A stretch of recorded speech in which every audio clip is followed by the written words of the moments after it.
Hello, good morning, नमस्कार। मैं निखिल श्रीमाली एक बार फिर से आपके अपने YouTube channel ready for study पे स्वागत करता हूं फ्रेंड्स। ओके, सो आज मैंने अंटार्कटिका कॉन्टिनेंट लिया है। ओके, इस कॉन्टिनेंट के बारे में हम लोग बात करेंगे, जानेंगे इसके बारे में। एग्जामिनेशन पॉइंट ऑफ व्यू से कौन कौन से पॉइंट इंपॉर्टेंट हैं वो भी जानेंगे हम लोग। ओके फ्रेंड्स, धीरे धीरे मैं सारे कॉन्टिनेंट को बताऊंगा। ओके, लेकिन सबसे पहले मैं कॉन्टिनेंट अंटार्कटिका लिया हूँ। Okay, Antarctica continent. So start करते हैं। अंटार्कटिका, सबसे पहली बात तो याद रखिएगा, क्या ये विश्व का 5वां सबसे बड़ा महाद्वीप है। अंटार्कटिका विश्व का सबसे बड़ा 5वां सबसे बड़ा महाद्वीप है। आपको पता ही होगा, नंबर 1 पे कौन? एशिया, नंबर 2 पे अफ्रीका, नंबर 3 पे नॉर्थ अमेरिका, नंबर 4 पे साउथ अमेरिका, नंबर 5 पे व्हाट? अंटार्कटिका। ओके, और इसकी एक मिनट, इसका खोज लिख लीजिएगा। खोज किसने अंटार्कटिका का किया था? तो याद रखिएगा, captain James cook. Captain James cook, captain James cook ने इसका खोज किया था। अंटार्कटिका गोंडवाना लैंड का भाग है। ओके, याद रखिएगा, कौन से? गोंडवाना लैंड का ये भाग है अंटार्कटिका। नेक्स्ट, बर्फ़ की यहाँ पे मोटाई 2 से 5 किलोमीटर है। याद रखिएगा, 2 से 5 किलोमीटर, मतलब यहाँ पे जो बर्फ़ का जो लेयर है वो लगभग 2 से 5 किलोमीटर के बीच में वहाँ पे लेयर है, परत है। ओके, पूरी तरह से निर्जन महाद्वीप है।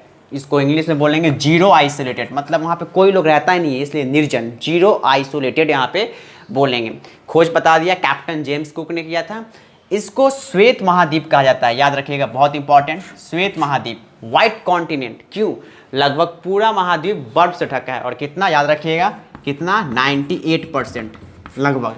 ओके, इसलिए पूरा कॉन्टिनेंट जो है वो बर्फ से ढका है, तो इसलिए इसे व्हाइट कॉन्टिनेंट कहा जाता है। ओके, नेक्स्ट इज, ये जो कॉन्टिनेंट है ये विज्ञान के लिए समर्पित है। ओके, विज्ञान के लिए यहाँ पे ये क्या है? ये कॉन्टिनेंट आपका क्या है? समर्पित है। नेक्स्ट इज, क्वीन मॉड पर्वत श्रेणी अंटार्कटिका को लगभग 2 भागों में बांटती है। याद रखिएगा, क्वीन मॉड पर्वत श्रेणी।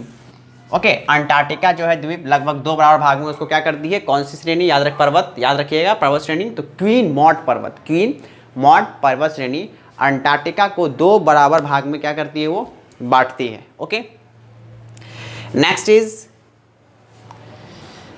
यहां पे माउंट इरबस जो है, माउंट इरबस, याद रखिएगा, माउंट इरबस जो है यहां पे एकमात्र एक्टिव वोल्केनो है, सक्रिय ज्वालामुखी। इंग्लिश में बोलेंगे इसको एक्टिव वोल्केनो, एक्टिव वोल्केनो। याद रखिएगा, सक्रिय ज्वालामुखी। Next is Wilson massive, Wilson massive. Wilson massive इस महाद्वीप की सबसे ऊंची चोटी है। अगर आपसे पूछे कि अंटार्कटिका की सबसे ऊंची चोटी का नाम बताइए, तो आप क्या बताइएगा? Wilson massive. और याद रखिएगा, यहीं पे हमारी जो माउंटेन क्लाइंबर है अरुणिमा सिन्हा, ओके, उन्होंने ही इस पे चढ़ाई की है। हमारे भारत का झंडा वहाँ पे गाड़ा है। याद रखिएगा, इस महाद्वीप की जो सबसे ऊंची चोटी है विल्सन मैसिव, यहाँ पे उन्होंने चढ़ाई की है। ओके, चूंकि इस अंटार्कटिका कॉन्टिनेंट में लगभग 98% क्या है? बर्फ से ढका है, तो मात्र लगभग 2% जो है यहाँ पे पाल्मर प्रायद्वीप है। ओके, पाल्मर प्रायद्वीप पाया जाता है। ओके, ये बर्फ से मुक्त है, और जो कि बर्फ से जब मुक्त होगा तो यहाँ पे क्या होगा? वनस्पति पाया जाएगा। और वो वनस्पति का कैसा है? काई एंड लाइकेन। याद रखिएगा, काई एंड लाइकेन।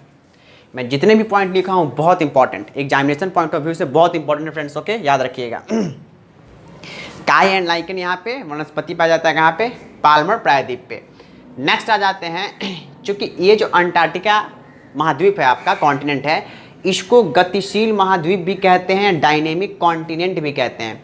Okay, continent. अब क्यों कहते हैं? चूँकि डायनेमिक कॉन्टिनेंट इसलिए कहते हैं क्योंकि इसका जो साइज है ना, शेप बोलेंगे, आकार, वो बदलता है। ओके, आप जैसे मान लो यहाँ पे ये छोटा सा मैंने अंटार्कटिका को दर्शाया है, तो अगर विंटर में ये है तो इसका समर में समर में ये शेप ऐसे हो जाता है। ओके, तो इसलिए इसको डायनेमिक कॉन्टिनेंट भी कहते हैं, गतिशील महाद्वीप भी इसको बोलते हैं, याद रखिएगा। नेक्स्ट, इसी अंटार्कटिका में लैम्बर्ट विश्व का सबसे बड़ा ग्लेशियर है। लैम्बर्ट जो है विश्व का सबसे बड़ा ग्लेशियर यहीं पे पाया जाता है, अंटार्कटिका में, याद रखिएगा। नेक्स्ट इज विडा नाम की एक झील है। विडा नाम की एक झील है 19 मीटर मोटी बर्फ के नीचे, 19 मीटर बर्फ के नीचे खारे पानी की झील, एक विडा नाम के खारे पानी की झील है। ओके, मोस्ट इंपॉर्टेंट क्वेश्चन यहाँ से एक, सारे जो पॉइंट है फ्रेंड्स बहुत ही इंपॉर्टेंट है। ओके, एक एक पॉइंट। नेक्स्ट आ जाते हैं, ये तो था। अब यहाँ पे देख लेते हैं, जैसे अनुसंधान केंद्र भी यहाँ पे है बहुत सारे हम लोगों का। ओके, स्पेशली हम लोग अपना बात करेंगे। ओके, भारत का तो अनुसंधान केंद्र है जो 1981 और 82 में एसजेड कासिम के नेतृत्व में एक वैज्ञानिक दल भेजा गया था। ओके, यहाँ पे, और उन्होंने यहाँ पे अनुसंधान केंद्र की स्थापना की। और वो कौन सा अनुसंधान केंद्र था? दक्षिण गंगोत्री। ये पहला अंटार्कटिका में, याद रखिएगा, अनुसंधान केंद्र था किसका? भारत का। ओके, नेक्स्ट, किसके नेतृत्व में? एसजेड कासिम के। नेक्स्ट इज मैत्री अनुसंधान केंद्र। नेक्स्ट है इसका मैत्री अनुसंधान केंद्र। और इसके बाद थर्ड जो है भारती, यही अभी एग्जिस्ट है। ओके, एग्जिस्ट कर रहा है, बाकी सब नहीं। दोनों, ये दोनों भारती, जिसकी स्थापना 2006 में हुई थी और ये काम करना अस्तित्व में आया था 2012 से, याद रखिएगा, भारती। नेक्स्ट, यहाँ पे एक क्वेश्चन बनता है, राष्ट्रीय अंटार्कटिका अध्ययन केंद्र कहाँ पे है? राष्ट्रीय अंटार्कटिका अध्ययन केंद्र कहाँ है आपसे पूछे तो आप बताइएगा क्या? गोवा। कहाँ पे फ्रेंड्स? गोवा। ओके, आप इसका स्क्रीनशॉट भी ले सकते हैं।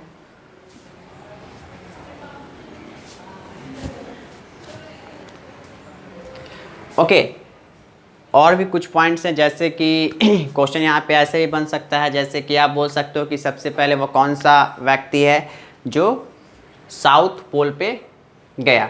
तो एमंडसन करके एक व्यक्ति हैं, वो याद रखिएगा। और यहाँ पे एक और क्वेश्चन बनता है फ्रेंड्स, क्या कि सबसे पहले वह कौन सा भारतीय था जो साउथ पोल पे गया? ओके, तो भारतीय कौन था? गिरिराज सिरोली करके थे, Giriraj Siroli. Okay, next is, अगर यहाँ पे एक और क्वेश्चन बनता है कि सबसे पहले वो कौन सी भारतीय महिला, ओके, सबसे पहले भारतीय महिला कौन थी जो दक्षिण साउथ पोल पे गई? तो आपका जवाब क्या होगा?